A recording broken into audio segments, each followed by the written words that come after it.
Okay. Can you start a podcast with me, please? I need something to do.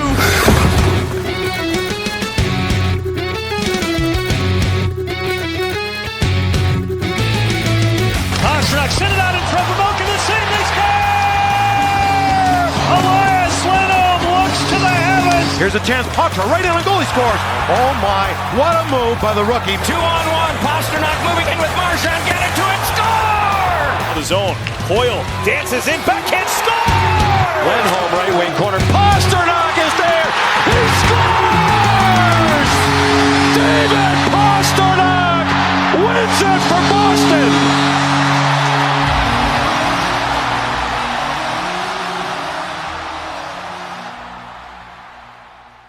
Welcome in, everyone, to another episode of Bruins Tape to Tape. I'm your host this week, Karoline with a K, and I am joined by my fabulous co-host, Maria from Watertown. Hey, Maria, how's it going? Good morning. Things are going well here, although it's feeling a bit like flipping winter right now. I am like on the edge of turning my heat on, but I'm trying to avoid it. I know. I use that electric blanket all the time now. But I love it because then it's cozy and it feels like actual hockey season. It is hockey season for sure. Now, today is Monday, the 27th. By the time you hear this, Bruins will have already played a game. But I want to actually go back in time briefly and say that you had a good weekend because you were on Morning Brew on Saturday and got to ask a couple of really good questions. And we're going to get to some more in-depth part of those questions. So if you haven't heard her questions, you should definitely check it out. But first, we're just going to set the table and kind of talk about what's going on in the world of the Boston Bruins. The Bruins put Hampus Lindholm officially on IR with a 10-9 injury date and have also recalled Jonathan Aspero. He has appeared in 5 games with the P Bruins this season, recording a goal and an assist for 3 points. He's played in the past for the Calgary Wranglers, and we're going to see if we actually get to see him perform over the next week. They've put Hampus on IR, so that way they can effectively carry a full roster of 23 players who can actually play, and then allows them to maintain Lindholm as a member of the rostered team, but doesn't technically put them over the max 23 players.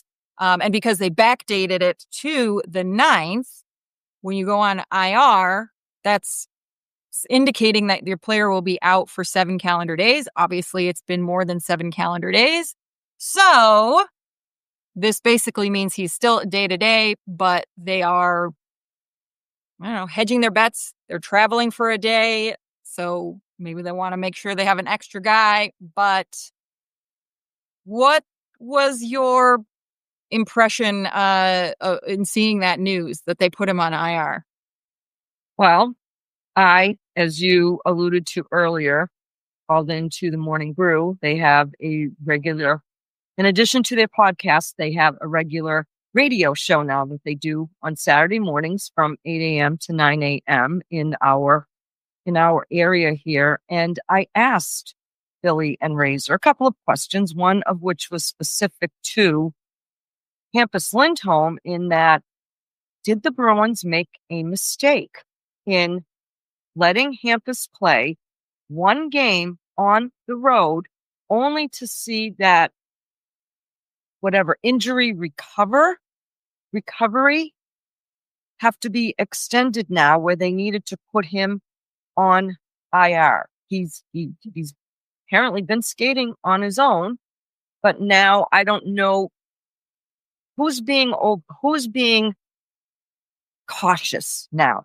Is it the organization saying to the player, look, we're not going to let you go until we know you're 100%, regardless of what you tell us? Or is it the player now saying, now I want to wait until I'm 100% because I don't want any setbacks? And I know this is Monday morning quarterbacking, But given how that road trip ultimately ended up, was it even of any value to have him play that one game only to see, because we keep referring to, winnable games. A lot of these games in this losing streak that they had were winnable games. Yeah. Could they have won some of those games if we had just waited and Hampus was healthier? I don't know. I'm just asking the question, right? Yeah. The response that I received from Billy Jaffe was, when a player tells you, if the player tells you that they're good to go and they're ready to go, you have to somewhat rely on that to some degree. So I don't know. I'm just frustrated by this, how extended this injury it seems to be becoming. And the fact that, he's out of the lineup. Yeah. Yeah. I understand and I can respect the whole idea of you have to listen to the player knows their body. Sure, 100%. However, how often do you hear a player say that and they're not being necessarily honest with themselves? It is the early part of the season. So maybe he genuinely thought it wasn't that big of a deal. Maybe it was fine. Maybe he was ignoring signs. Any of the above could be true, and we just don't know. And it is frustrating to look back and say, gee, if only this happened, would we be in a different situation? Now, having seen, and we're going to get into it, what the defense has done or not done over the last few games, would he have even really, truly made that much of a difference? Maybe, maybe not.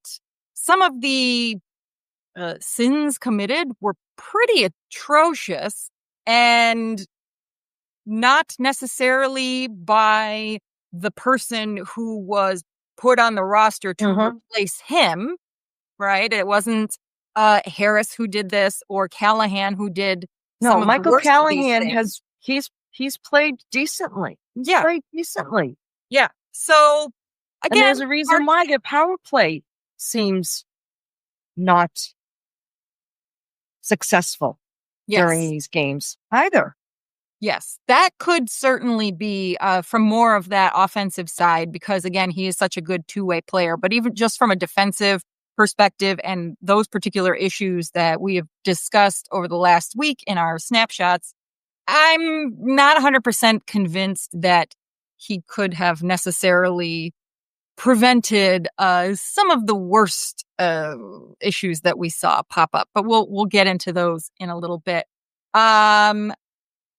So let's take a really quick spin around the rink. Some news of things that are happening. Surprisingly, not a ton of news for this particular week at this time. In divisional news, Patrik Laine is out for 3 to 4 months for the Habs, and he's one that can't catch a break. Catch a break. He's had a lot of bad luck when it comes to his physical health, and to be out 3 to 4 months. And it's not just weeks. These are like months long injuries, which is, it's got to be frustrating for any player, particularly a player of, Patrik Laine's caliber, who is clearly a leader on that team. And he's been setting the tone for a young Canadiens team that, is playing surprisingly decent hockey right now. Yeah, they've been really trying to capitalize on the momentum that they had from the end of last season going into the postseason, and they did a really good job. And I'll give respect and props and stick taps to any team when you have to say, like, they've been coming up from the basement, even if it is the Habs. But we want the Habs to do. We are no longer in a position that we we are no longer in a position where we can look down at the likes of the Montreal Canadiens or the Buffalo Sabres. Yeah. Yes. But also, it just makes for good hockey. We want to see the Habs be a good competitive team because of that deep history. We want to see them in competitive games. We want to see them in the playoffs. That hopefully that means that Boston would have the opportunity to play against them. So some of it is also self-serving. So to see them lose a pretty significant player kind of at a, I'm not going to say it's a critical junction, but it's not great timing for them. So hopefully they will be able to figure out how to keep going, because basically they're going to be without him until after the Olympic break. And that's really when it might be make or break time for them, depending on how they go for the next 6 weeks or so. But the day that this episode airs is actually Tuesday, the 28th, and that is officially a Frozen Frenzy Day. So very exciting. Make sure you tune in. Every team is playing. It should be a good time. It usually is a well-produced, entertaining day of hockey, although I don't know how they're going to squeeze all of these games in. Well, again, we talk about the NHL not being able to get out of their own freaking way. But why wouldn't you do this on a weekend? You're trying to grow the game, right? So I know they're going to have staggered start times, but you could be doing this on a Saturday or potentially, and I know they're afraid of the NFL on a Sunday, and they're likely afraid of the NCAA and college football on a Saturday. But you're trying to grow the sport, and you can have a bunch of staggered games in the afternoon where you can say to your kiddos, hey, come on, sit down, grab a bowl of popcorn. We're going to watch some good hockey today. Yeah. Instead, the schedule starts. I'm looking at it right now on my phone. The first games begin at 6:00. There are 2 games at 6, which is kind of weird because there's not a 6:15 start. So much for staggered times, right? But from there, 6:00 and 6:00 is the same time, right? Yeah, I know. I don't know why one of them wasn't 6:15, but because then there's a 6:30, a 6:45, 7. The Bruins play at 7:15, so on and so forth. So these are like tea times, right? We've got that little window in between with the tea times. But I'm a little perplexed as to why those first 2 games started exactly the same time. But what the hell do we know? Yeah, whatever. So we will be probably bouncing around ourselves just to keep an eye on all the different games, because that piece is entertaining for sure. Some other news around the rink this past weekend, during an intermission report, Elliot Friedman announced some interest in Pavel Zacha from the Canucks organization, and we've been hearing a lot of other talking heads then take that and run with it. Personally, I get a little bit irritated when there's just a tidbit of information out there from a very reliable source. I'm not questioning or doubting anything that Friedge has to say. And in fact, he's probably the only one that I completely trust when it comes to any kind of rumors or news. I won't listen to anything anyone else has to say. And that was effectively all that he had said, was they're really interested in him, which again, why wouldn't they be? He's got a point per game, or he's been doing very, very well this season. His cap, very low, great bargain price, especially again, as the cap continues to rise. But what kind of drives me bonkers, and I don't know if you kind of feel similarly, is when that kind of rumor gets just taken and they run with it and they go on and on and on without offering any kind of then, okay, but what are we going to get for it?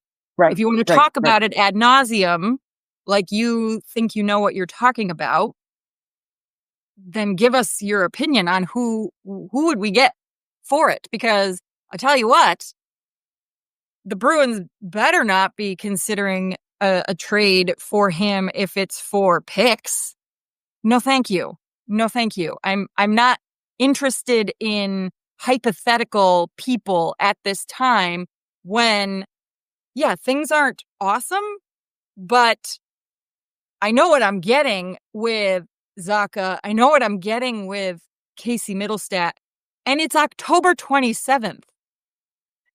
What? This is fine if that's eventually a conversation for March.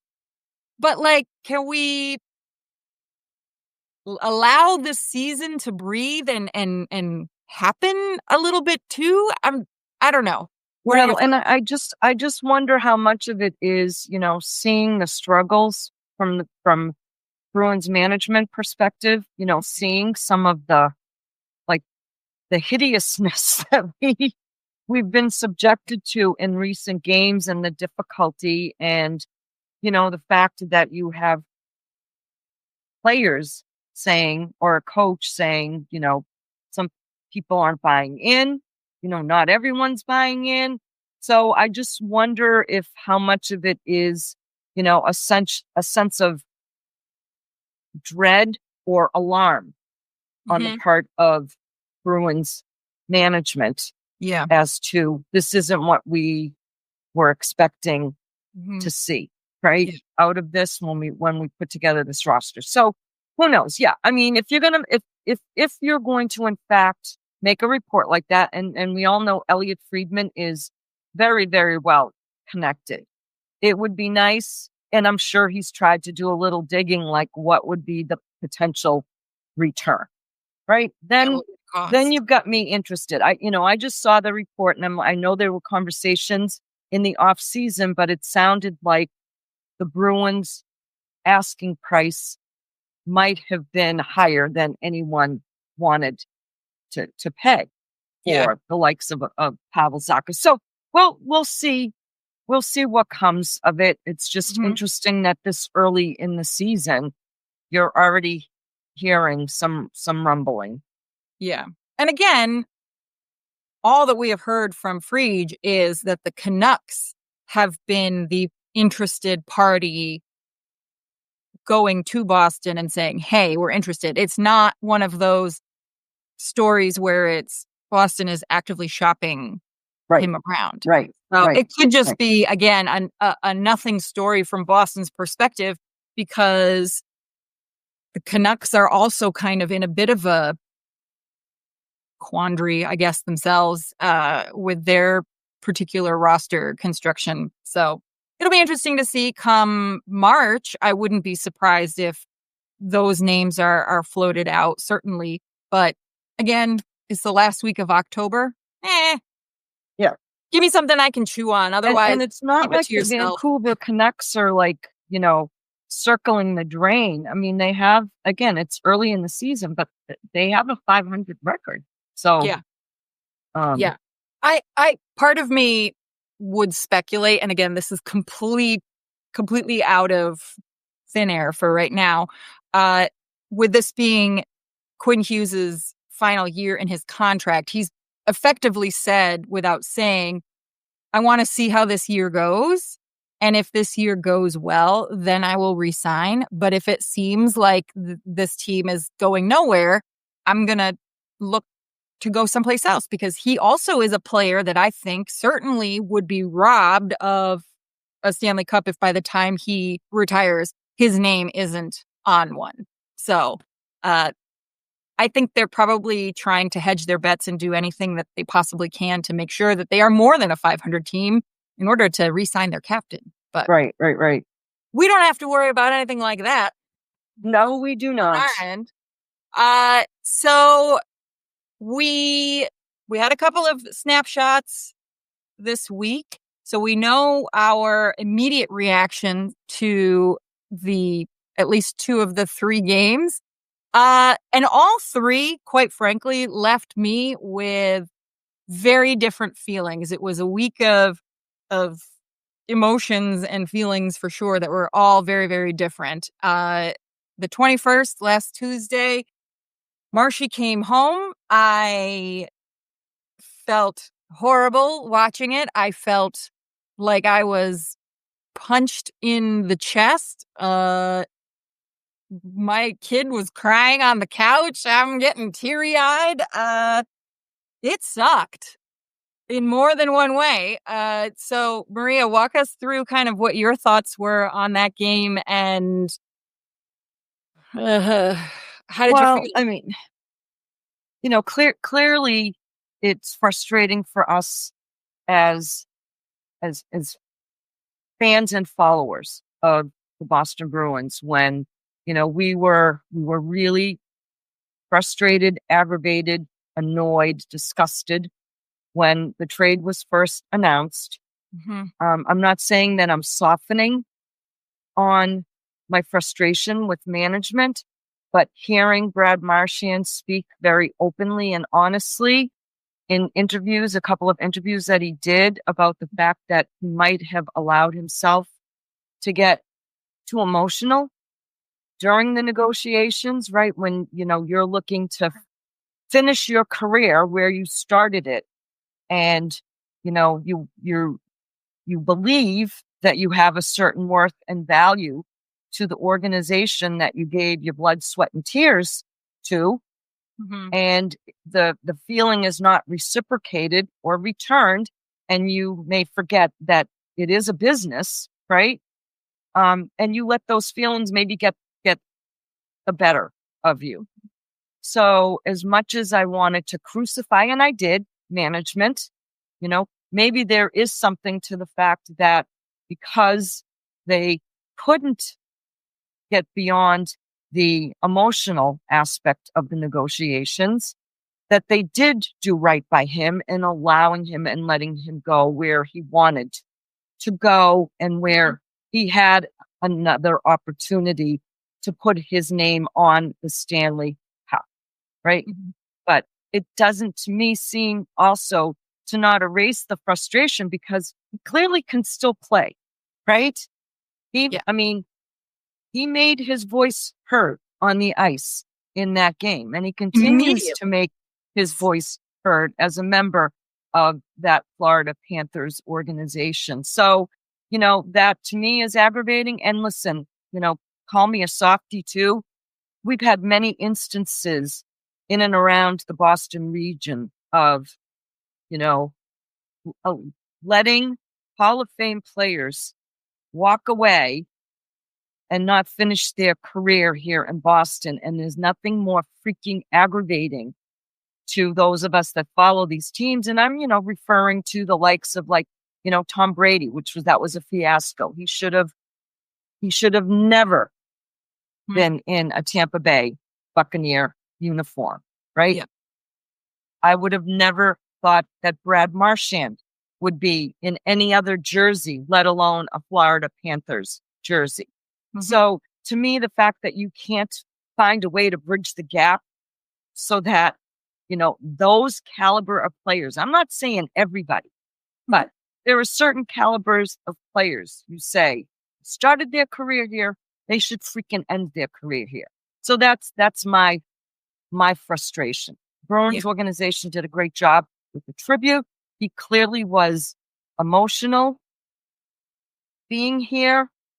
And he showed us, what we miss on the Yeah. ice. I agree. 3 minutes standing ovation. 3 minutes. I think if there were, for some reason, any doubt in his mind of how Boston fans, the Bruins community feel about him and how they felt about what happened, if there was any doubt in his mind, all of that was resolved that night.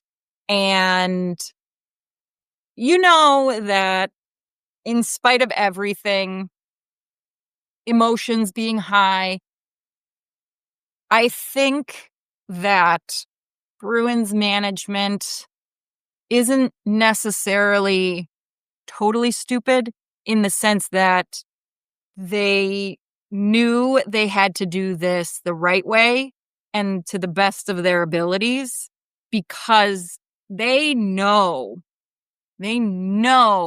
if they didn't explicitly screw up with this, they know that they really angered the fan base. They know. They know. Oh, of They're course not they do. Oh, no, completely of course they do. stupid. But I So, wonder if they care. well, that's a different I really question. wonder if they care. So, But there was no question in my mind that it was going to be a fantastic tribute, and that I was a little bit, not that I was worried that the fans wouldn't show him respect and adulation. What I really was hoping for was that it would be so abundantly clear to him that none of us wanted this. All of us were against it. We're happy that he got his cup, but we're still mad that he's not here. And they more than delivered. They 100%. oh no, more I than had delivered. no qualms about that whatsoever. You know, the Boston Bruins fan base, we are all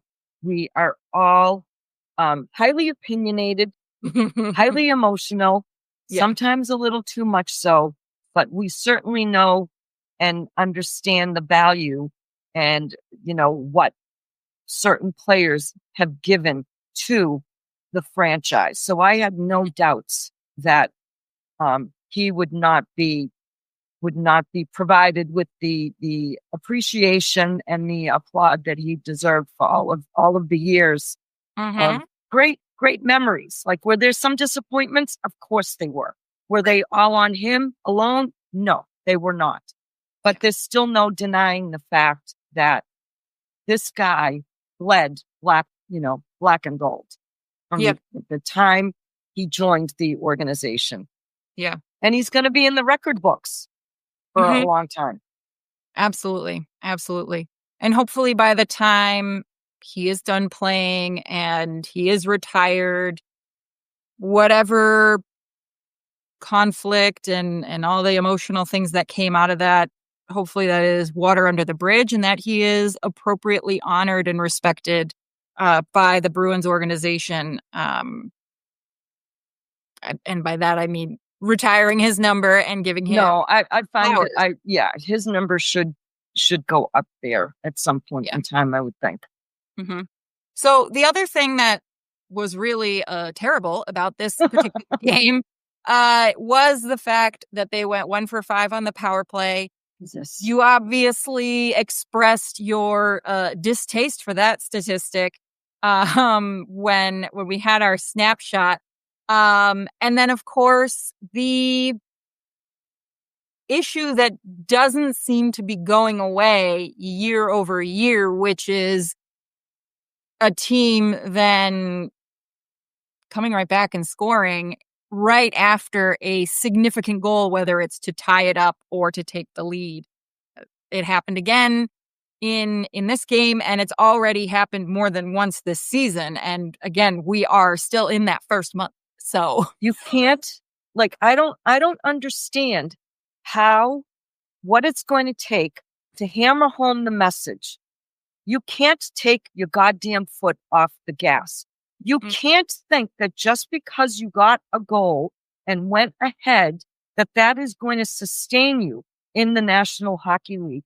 It is so goddamn frustrating. And it doesn't matter who the coach is. Mm-hmm. We still see this happening. We still see this happening.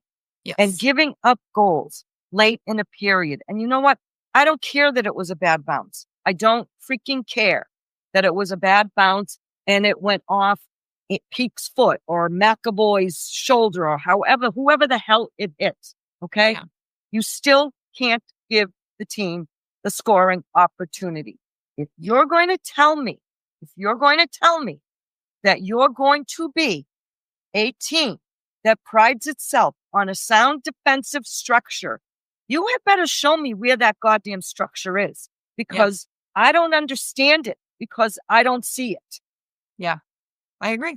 It's beyond frustrating, and I can't even imagine how the goaltenders feel, because both of them have done their job at minimum.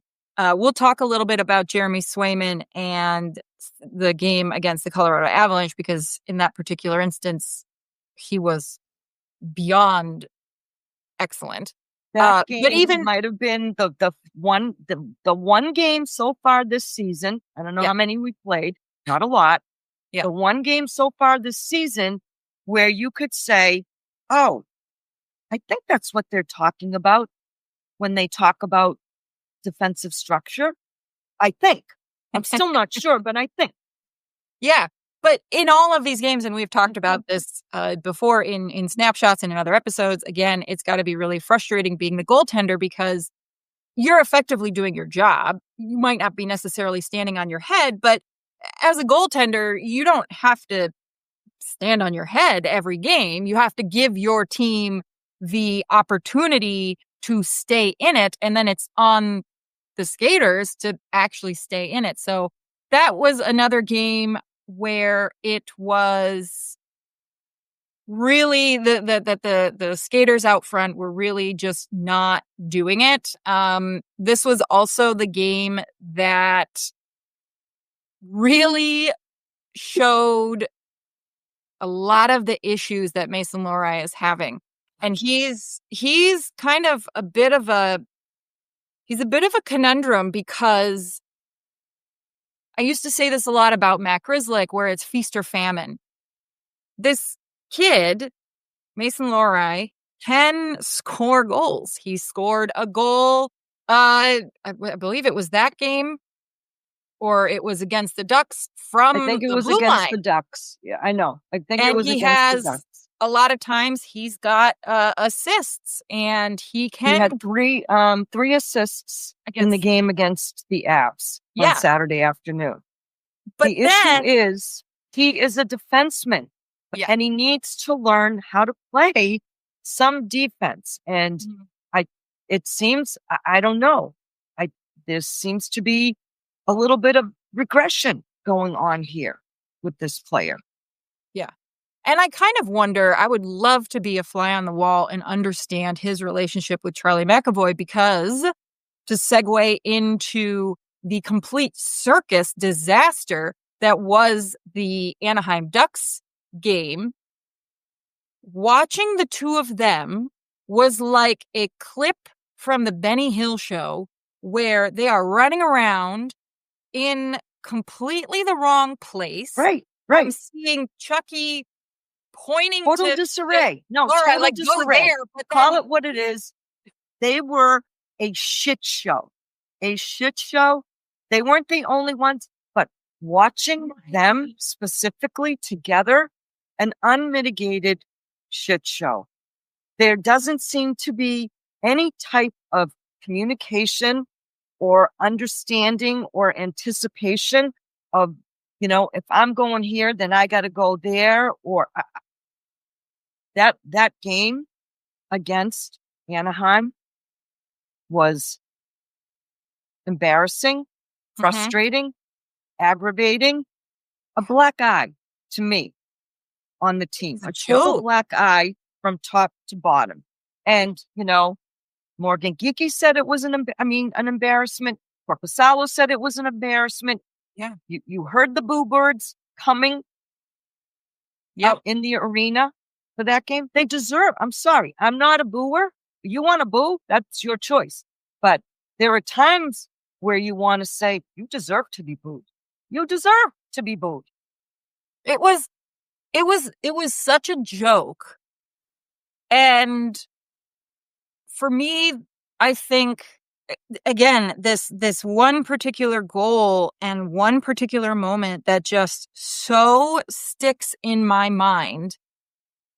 Again, my kid is in hockey, and they're all on her team. They are learning positional play, and this is where you have to be, and this is what your job is. And it dawned on me the other day why I felt like this game was such a joke was because even at the squirt level, they are teaching the kids, okay, if you're a defenseman, you have to pretend that the ice is split in half from goal crease to goal crease, and you have to be, in your area. And obviously at the NHL level, that's not like a hard and fast rule. You are allowed to cross the invisible line. However, you should never see two defensemen on the same side, both below the goal line. Never. What? And they didn't know where to be. They were like, oh, I don't know where to go.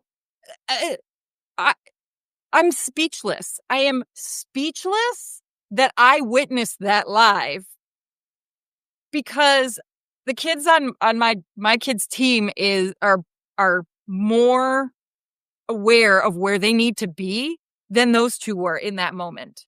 I was stunned. And it just wasn't on them, and watching some of the sequences of that Anaheim Ducks game, which the Bruins lost 7-5 in just, typical Boston Bruins friggin' fashion. But even watching the forwards in our own zone, dropping sticks, standing around, like, is anyone going to back check here? Is anyone going to back check here? It seemed in a couple of sequences like they looked lost and no understanding of what they were supposed to do, which begs another question to the guys on Morning Brew: is this defensive structure too complicated? Is it not being coached appropriately, or are guys not buying in, or is it all of the above? Because watching that, nothing pisses me off more when I watch a hockey game, and I don't really care what level it is, and you're standing there and you're not moving your feet and you're stationary. What in hell do you think you're going to accomplish by not moving? Right. No. And on the flip side, if you have an opposing player coming out of their defensive zone along the boards, can you please explain to me why then the defenseman is not throwing a check to stop this player? Yeah, that's a story for a different day. Okay, because again,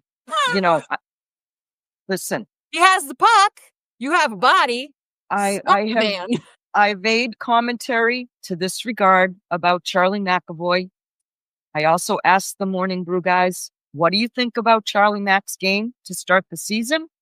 I'm not impressed. Their response was, yeah, he needs to be better. Of course he does. But what is happening here? Like, you see what's going on in particular games. Okay. Now, to me, a guy like Charlie McAvoy, right? And to some degree, Nikita Zadorov, he's done his share of this. Okay. You should be able to make a play or throw a hit, a clean hit that can change the momentum of the game, right? You don't think your guys would get psyched up when you throw a clean body check that you rock somebody? Like, again, not all on him, but these are the things to me. If you're going to profess yourself or be anointed as a leader on a team, those are the things that I expect to see from you. Yes. Yeah, 100%. And that was just beyond frustrating, because that entire game seemed like just chaos, and not in a fun way. And no disrespect to the Anaheim Ducks. I know a lot of people online have been saying, oh my God, it's the Ducks. If you pay attention, the Ducks have been working really hard for the last couple of seasons. They're on their way up. They're on their way up. And, yeah, they are. Yeah, you're right. But still, you be paying attention. Right. But when you compare and contrast the rosters, right, you should be able to beat them. Yeah. The Florida game was a winnable game. How many times have we said that already in this young season? Both of those winnable games that they let their opponents off the freaking hook. Yes. And the fact that, and at home. And the fact that in the Ducks game, Radko Gudas left the game. Arguably their greatest physical threat out on the ice. And they couldn't stop these kids. And we all said in our Discord, I think I was the first one to say, let's see if the Bruins can take advantage of the team on the road who now only plays with 5 defensemen. Mhm. Yeah. Yes, that was. And I know I know we have alluded to this, that there will be pain points this season, right? However, when you see your team that self-inflicts their own wounds in games that are winnable, that to me, if it's aggravating to those of us who are watching the game, how frustrating and aggravating must it be to the coaching staff who's prepared the team for their opponent? Now, I know that now other teams are seeing and looking at game film, and they can maybe find the Bruins' weaknesses, but you also have to be aware of that as the Boston Bruins, right? And have a plan B for how you're going to counter that. Yeah. Right. 100%. So 2 games that they lost that were completely winnable. Recognizing going into Saturday's matinee that they were basically getting to a point where it was, you gotta win, like no question whatsoever, a must win. And of course, they were up against one of the top teams in the league. So kudos to them for, obviously winning that game, but going into that game, I think with the right attitude and recognizing that this is going to be hard on a lot of different levels, but not a game to roll over and a game that must be kept tidy. Following through on everything, doing their jobs as they're supposed to, not once letting up off the gas, and they did. I will say the game, I thought, started out kind of boring. I was also cozy on the couch and a little bit sleepy, so it was a little slow for me to start, but then it really got going. And Jeremy Swayman, matinee games have a tendency, I think, to do that to both teams, especially the Bruins. They've never come out, for as long as I can remember in recent years, they've never come out like gangbusters in a matinee game at TD Garden. I don't understand why that is. I don't know if it's because the routine is different, whatever, but pretty much always a sleepy start for the Bruins in a matinee game. Yes. Well, but Jeremy Swayman didn't start off slowly, and he stood on his head. He was absolutely phenomenal in that game. He more than made up for any and all potential past issues that he's had this season. And he well-deserved number 1 star of that particular game. The biggest takeaway from this game was the fact that Harris was out. He's on IR. Not 100% sure what has happened on that end, but they had to call up Callahan. And in addition to this new defenseman on the roster, they shook up the pairings. So what was your take on Zadorov and McAvoy, Lohrei, Peak, Callahan, Jokiharju? Thank God they split up Lohrei and McAvoy. I think it was a benefit to both of those players. However, because we're recording now on Monday, a little bit of real time, I'm just looking at a post about the Bruins practice lines for today, which is Monday. They have a game against the Senators this evening, and it looks like Lohrei and McAvoy are back together again. So I'm not quite sure why, but I thought that was a good call to split them up. right? To split them up. Now, Yes. I understand you don't want to have Zadorov and McAvoy together all the time, right? Sure. Because again, they're both physical defensemen, and it's nice to maybe kind of be able to offset that with another pairing. But McAvoy and Lori together just doesn't do it for me anymore. All right. We'll see what happens in tonight's game. But for the game that we're talking about on Saturday, it was a good call. I think Callahan has been a steady Betty, right? Jokiharju has been steady Betty. And Peak is a pretty solid stay-at-home defenseman.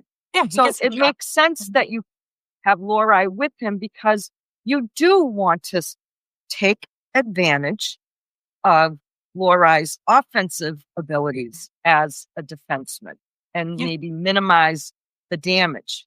But Lori and McAvoy together, like too much damage with that pairing. So I'm not quite sure why that's changed when you had success with it on Saturday afternoon. I don't know if that's due to the opponent that you're facing in the Ottawa Senators tonight, who, by the way, are without Brady Tkachuk. Yeah.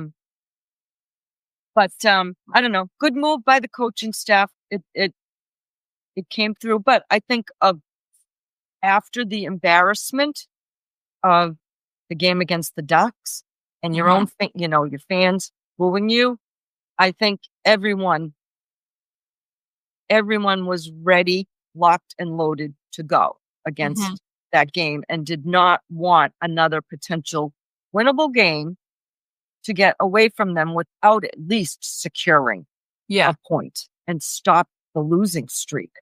Stop the hemorrhaging. Which was one of the longest in Bruins history for a long time. Six losses in a row. I don't know when the last time that happened either. Yeah. It's not been great. But yeah, the splitting up was beneficial for both parties because you saw that Lori had a lot of offensive opportunities. Again, he had the 3 assists. That's great. Good for him. That means it's trending him in the direction that we want him to be in the plus minus world. Recovering. And Morgan Geeky's heating up, which is a great sign. Yep, Morgan Geeky is heating up for the Bruins, which is huge. That's really, really huge. Victor Arvidsson got his first goal as a Bruin. Hopefully many more to come. I hope that will kind of get him to relax a little bit and not be so tight on the stick. And, hopefully he'll start contributing offensively. And it was great to see that Boston and Chucky in particular really did a good job of neutralizing Nathan MacKinnon because they allowed him to completely walk all over this team when they played against them in Colorado. And we have seen slowly but surely with each game since the road trips, the number of penalties that Boston has been taking has been declining. And actually, I believe Colorado was pretty frequently in and out of the box at the Garden, and Boston was not. So that was just nice to see, again, a reaction from your defensemen, a little bit of extracurriculars, like, you don't want to go too far that it causes damage, but you want to see that they care and they're doing anything and everything that they can to. And you bring up a good point about McAvoy doing a good job on MacKinnon. And I wonder if that was part of the strategy in splitting up McAvoy and Lori so that McAvoy could focus on just him, the job, and not have to worry about Lori, running around or, making a play where he's not supposed to be making a play type of thing. And Chucky feeling like he's got to do more to compensate for that. I don't know. Who knows? That could be why maybe they're back together in practice before tonight's game against Monday night's game against Ottawa. But whatever the rationale was, it was beneficial. It secured a much needed 2 points for the Bruins. and they won a game against a really, really good team. Yeah, exactly. So let's hand out our stick taps. And I will say the very first stick tap that I want to actually hand out is to one of our sponsors this week, Old Glory, oldglory.com. They have some pretty iconic music and sports fan merchandise. And if you head over to their website and you use the discount code TAPE2TAPE, that's TAPETOTAPE, at checkout, you'll get 15% off, and we get a little something as well. If a sale gets made, we'll get to benefit the podcast. So head on over there. They've got some really interesting and unique shirts. It's Halloween time, so if you're not the type to want to totally go out and have some crazy Halloween costume and you like to keep it low key, you can go and check out some really fun t-shirts there. They've got an awesome Minions one. You can go dressed as candy corn and not look like a total lunatic out there. But also some really great and unique Bruins merchandise. So they've got phone cases and really vintage looking t-shirts there. So go check them out. Use our promo code for 15% off. And then you ultimately support the podcast because we get a little something in return. So, and we appreciate the support, folks. So also, who else is on our Stig Taps list for this week? Well, I put, to me, Victor Arvidsson gets a Stig Tap, Yes. getting his first as a Bruin. I think he's been working, to me, seems to be working hard. Close. He's been close. He's not afraid to shoot, which is refreshing based on, past Bruins teams. And I hope that will open up the door to him getting a few more. And to me, I still think Nikita Zadorov is been playing really, really well for this team. Who would have thunk it, right? I mean, who would have thunk it? And he's taken a lot of grief because of his contract. And I want to remind people, because that's really easy for us to use as an excuse. However, management is the one that offers said players these contracts. And I understand that players should live up to those contracts. But let's not throw players under the bus or give them shit for, contracts that, ownership and management is a part of negotiating with them on. So, but I'm glad to see that he's made some changes to his game, right? He's staying out of the penalty box. He is being aggressive within the laws of the NHL, right? And he works hard. He's been doing his job consistently. Yeah, he has. He absolutely has. And of course, the last one being Jeremy Swayman. I mean, that was the $8 million man that we love. We need that guy. We need that guy. We need that guy that we saw in the game against the Avs. That is the guy we need to see with each and every one of his starts. So that, right? That's because we're already starting to hear a little bit of that in this market area. Yep. Oh, your $8 million goalie can't make a save. Oh, your $8 million goalie. Oh, your $8 million. Okay. I get it. We get it. We understand. Yes. It's a lot of money. It is a lot of money. Yes. And so the expectation and the standard, right? And he's put that on himself as well. He's put that on himself as well. So yes, Jeremy, that's what we need to see from you, how you played and the stops that you made in that game against Colorado consistently. Yes. Amen. The penalty box. We're going to run out of room in this box, basically, at this point. Defense as a whole, guys, get your shit together. This has been just horrible. It's hemorrhaging. No. I need to see more out of Charlie McAvoy. You talk about a guy who you want to throw someone's contract in their face. right? And I'm going to talk out of both sides of my mouth, but okay. What's he making? 9 million? Right. Come on, get your head out of your ass and Yeah. start playing like an elite defenseman in this league. Yeah. Okay. Yep. The power play again has been struggling again. We have had some conversion, okay? Again, as a recheck on our expectations, understanding the fact that, my God, we went how many games without scoring a power play goal? So we did go 1 for 5, but we want to see more, especially considering offense is not really the problem right now. So it would be No. nice to see them do a little You- bit you more because score if you're 5 getting goals, the yeah. opportunities, you have to. Like, it's at this point, as long as the defense is being Swiss cheese, you gotta then rack up 10 goals if you have a chance of winning 10-9. You know? Here's where you become a viable team in the league, where you will get some credit from not only fans but Mhm. other teams. Yeah. You got 5 power play opportunities in the game against the Florida Panthers. You only converted on 1 of those. That was a 1-goal game. Yeah. If you were able to convert on, let's say, a minimum of 1 more, okay, and at the sake of being greedy, 2 more, that's how you put your freaking opponents away.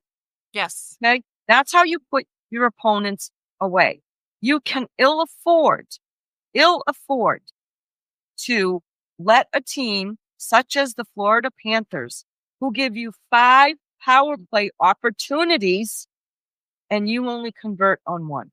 I'm sorry. You're not going to be talked about as a good team if you can't capitalize on the opportunities or the mistakes of your opponents. Yeah, 100%.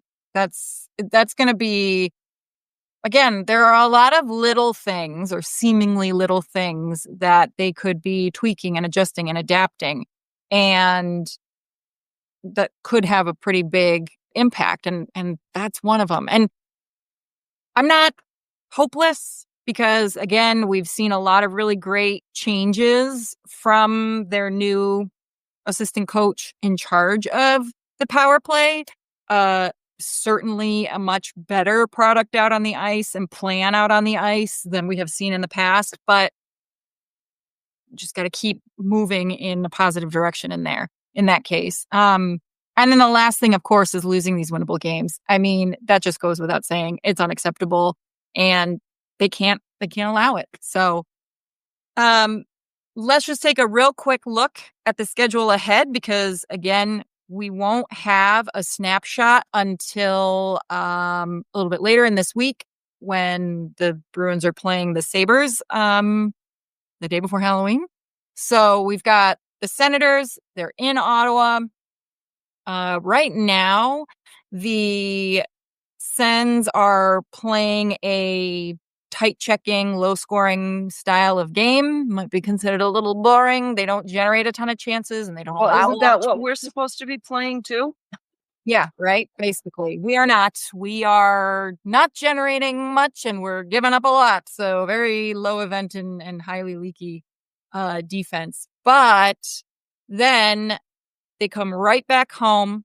I believe we're expecting Sway in Ottawa, right?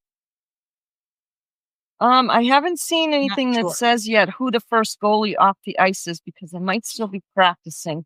I don't know. I would think so. I But don't then know again, why my gut says maybe they're going to play Corpusalo in that game. The game because against the Senators. it kind of depends on who's coming up. So they play the Islanders, which I would think would be one or the other, because it's back to back. So whoever plays tonight isn't playing tomorrow. And I would kind of think it would be Corpusalo against the Islanders. And they've had an interesting season for sure. They generate and give up a lot of chances, and they definitely have a high event run and gun style of play. So that could be another circus potentially. Well, with let's not forget that the Senators are without Brady Tkachuk, True. which is their, he's their identity guy Yes. on that team. And but this is they have Linus Ullmark. yeah, right. And they're not a Scorbini team. I mean, they're ahead of you in the Eastern Conference in the standings right now. But these in conference games, Yeah, huge. these divisional games are huge. Huge. Yeah, They're huge points. So again, then they play the Sabres on Thursday, which the Sabres seem to have kind of recollected themselves. Yes, they have. But the next kind of really big game coming up for the Bruins is on the 1st against the Hurricanes. So regardless of what is going to happen with that Canes game, and again, they're a very dynamic team. They've clearly had an excellent start to their season. Yes, they have.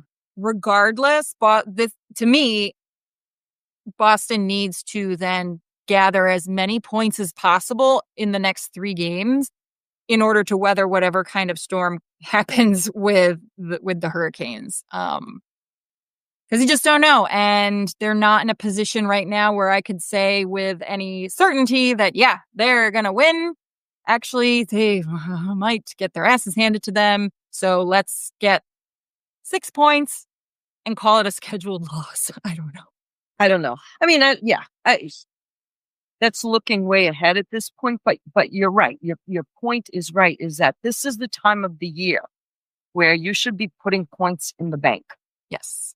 Putting points in the bank as often as you can. Yeah. So we shall see what happens as always. But any final thoughts, Maria, going into this playing week? Can we? I don't even have the words anymore right now to understand like what I want to see from this team. Right. I think for the most part, we've been seeing effort, right? And we've been giving them credit for effort, but effort doesn't equate to points, right? So now that effort needs to be transitioned into points. And when you get a lead, you need to show me that you know how to protect said lead. I agree. Maria, I don't even know what team is going to show up on the ice tonight, let alone any other night. I know, but we shouldn't be surprised. We kind of suspected this. I think, the first 3 games we were maybe all drinking a little too much of the Kool-Aid that might have been spiked with something in it. But I think this is the reality of what we thought the team would be, right? But nonetheless frustrating when you see games that are winnable that are being pissed away. Yeah.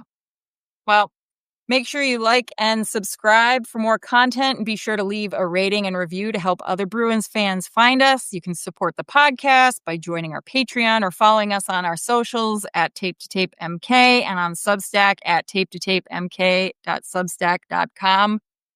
And as always, go Bees! Go Bees!